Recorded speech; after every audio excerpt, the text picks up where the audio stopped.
David मिलान और उनके साथ जॉनी बेयरस्टो थे, लेकिन पारी की दूसरी गेंद पर जॉनी बेयरस्टो के बल्ले से बेहतरीन छक्के के साथ इस मुकाबले का आगाज हुआ, जहां पर उन्होंने फ्लिक शॉट के जरिए छक्का जड़ दिया। इसके बाद दोस्तों उन्होंने पहले ओवर की 5वीं गेंद पर भी एक स्ट्रेट शॉट खेलते हुए एक और शानदार चौका जड़ा और पहले ओवर में शानदार बल्लेबाजी करते हुए 12 रन बटोर लिए।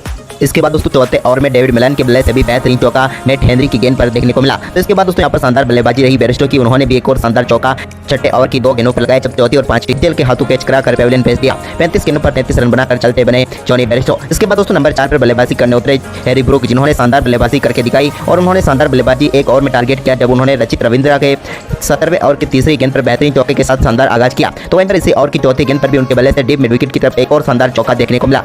इसके बाद दोस्तों ओवर की 5वीं गेंद पर शानदार छक्का उन्होंने डीप मिड विकेट की तरफ जड़ दिया, लेकिन इसी ओवर की आखिरी गेंद पर भी वो एक और बड़ा शॉट खेलना चाहते थे, लेकिन इस बार हैरी ब्रूक का कैच डेविड कॉनवे ने पकड़ लिया और यहां पर सचिन रविंद्रा ने सफलता दिला दी। बेहतरीन बल्लेबाजी कर रहे थे हैरी ब्रूक, लेकिन 16 गेंदों पर 25 रनों की पारी खेलकर चलते बने। इसके बाद दोस्तों यहां पर जो रूट और मोइन अली ने टीम के स्कोर को आगे बढ़ाया, तो दोनों बल्लेबाजों के बीच एक अच्छी पार्टनरशिप हुई, जिसमें कई शानदार शॉट भी देखने को मिले। लेकिन इसके बाद 22वें ओवर की दूसरी गेंद पर ग्लेन फिलिप्स की एक शानदार गेंद पर बोल्ड होकर चलते बने यहां पर मोइन अली 17 गेंदों का सामना जरूर किया उन्होंने, लेकिन 11 रन बनाकर वो ग्लेन फिलिप्स का शिकार बने।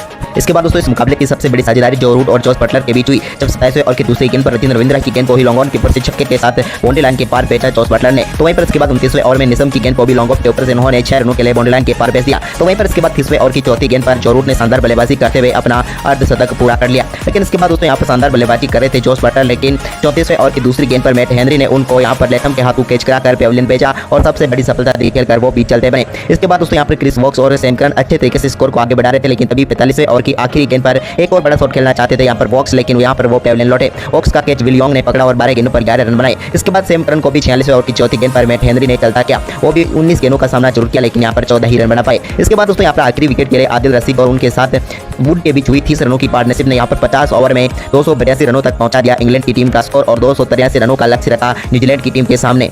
वहीं पर दोस्तों लक्ष्य का पीछा करने उतरी न्यूजीलैंड की तरफ से डेवन कॉनवे, तो उनके साथ विल यंग पारी की शुरुआत करने उतरे। पहले ओवर की पहली गेंद पर कमाल की बल्लेबाजी करते हुए डेवन कॉनवे ने वॉक्स की गेंद पर पॉइंट की तरफ शानदार चौका जड़ दिया और पारी की बेहतरीन शुरुआत कर दी।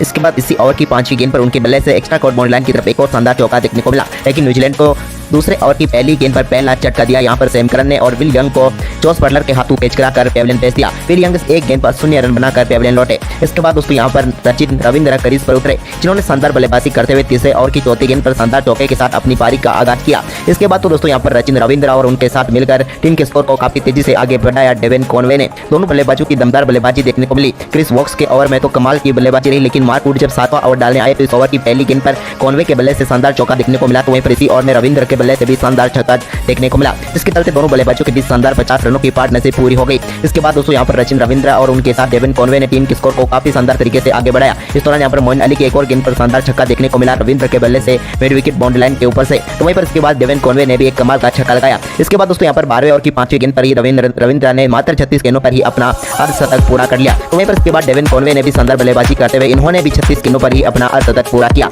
दोनों बल्लेबाज कमाल की बल्लेबाजी कर रहे थे और एक साथ तेजी से अपने अपने स्कोर को आगे बढ़ा रहे थे, लेकिन अर्धशतक के बाद तो दोनों बल्लेबाज और भी आक्रामक बल्लेबाजी करने लगे। इस दौरान दोस्तों डेवन कॉनवे ने आदिल रशीद की गेंद पर कमाल का छक्का जड़ दिया मिड विकेट बाउंड्री लाइन के बाद। तो वहीं पर इसके बाद दोनों बल्लेबाजों ने शानदार परफॉर्मेंस करते हुए 21वें ओवर में ही 150 रनों की पार्टनरशिप मात्र 118 गेंदों पर ही पूरी कर डाली और इस मुकाबले में एक तरफा जीत की तरफ बढ़ती हुई नजर आई न्यूजीलैंड की टीम। तो वहीं पर इसके बाद 23वें ओवर की दूसरी गेंद पर वॉक्स के एक और शानदार छक्का देखने को मिला यहाँ पर रविंद्र के बल्ले से, और इस बार भी गेंद को उन्होंने स्टैंड में डिपॉजिट किया और इसी के साथ दोनों बल्लेबाजों के बीच न्यूजीलैंड की तरफ से वर्ल्ड कप में सबसे बड़ी पार्टनरशिप भी पूरी हो गई। वहीं पर इसके बाद दोस्तों शानदार परफॉर्मेंस करते हुए डेवन कॉनवे ने अपना शतक पूरा कर लिया। कमाल की बल्लेबाजी रही डेवन कॉनवे की और उन्होंने ओडीआई कैरियर का 5वां शतक जड़ दिया। कमाल की बल्लेबाजी करते हुए उन्होंने ये शतक मात्र 83 गेंदों पर ही पूरा कर दिया। इसके बाद दोस्तों यहाँ पर शानदार बल्लेबाजी तो जारी रही, लेकिन दूसरी तरफ शानदार बल्लेबाजी कर रहे रचिन रविंद्र ने भी कमाल की बल्लेबाजी करते हुए 21वें ओवर की चौथी गेंद पर अपना शतक पूरा कर लिया। अपने डेब्यू मुकाबले में ही वर्ल्ड कप के शानदार शतक जड़ दिया इन्होंने और टीम के स्कोर को तेजी से आगे बढ़ाया, साथ ही यहाँ पर न्यूजीलैंड की टीम को जीत की तरफ बढ़ा दिया इन दोनों बल्लेबाजों के शतकों ने। साथ ही इनकी 200 रनों की पार्टनरशिप इस मुकाबले में काफी आगे कर दिया न्यूजीलैंड को। लेकिन इसके बाद दोस्तों डेवन कॉनवे के बल्ले से और भी धमाकेदार बल्लेबाजी देखने को मिली,